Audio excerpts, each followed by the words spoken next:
hindi po ako nahingi dito, hindi po ako nakuha ng kabahagi. Di ba, anak? Yes.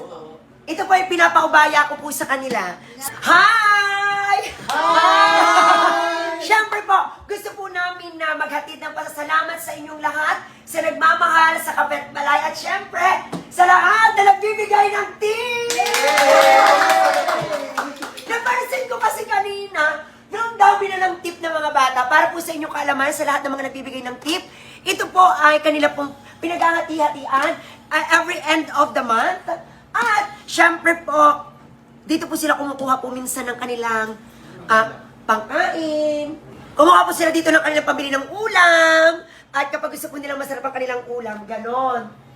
Kaya, ano ba sabi nyo? Maraming 1, 2, 3, go! Maraming salamat po! Ang dami! Ang dami!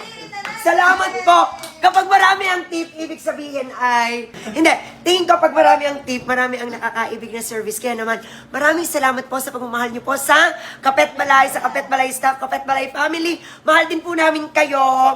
Yun. Ay, hindi po ako nahingi dito. Hindi po ako nakuha ng kabahagi. Di ba, anak? Yes. Ito po ay pinapaubaya ko po sa kanila. Sa mga staff lang po talaga tong tip. Ang dami. Gusto yung bilangin natin? Ilang listing na kayo mabibigyan? Bilangin natin? Sige po. I-reveal natin? Pwede po. Sige. Okay, bilangin lang talaga, hindi pamimigay. Grabe kayo magmahal sa Kapet Balay staff. Maraming salamat po. Ito na akin yung tip. Dami. Nalaglag yung sandal. Oh? Okay, bibilangin natin. Manager, dapat dito ko sa tabi ko. Excited na kayo. May nagtitip talaga ng mga 500? Ano to pinalitan nyo? Opo, yung mga wine. Pero may nagtip din sa inyo naman tapos. Parang may nagtip po ng 500. 500? Talaga? Maraming salamat po. So, eto na. Bilangin natin. 2 buwan tong tip. Opo.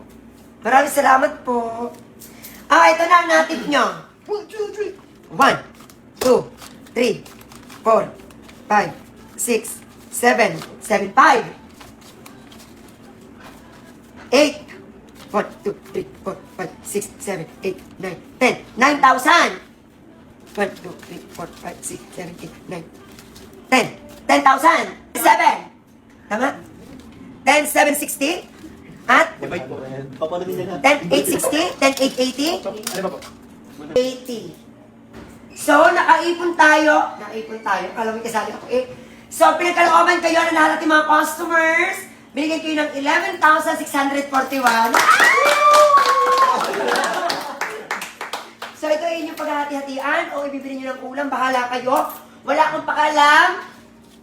Ang pera ninyo ay pera ninyo. Okay? So, manager-elect, ikaw nang bahala makapag-usap sa kanila kung anong gagawin ninyo sa inyong 11,641. Maraming salamat po!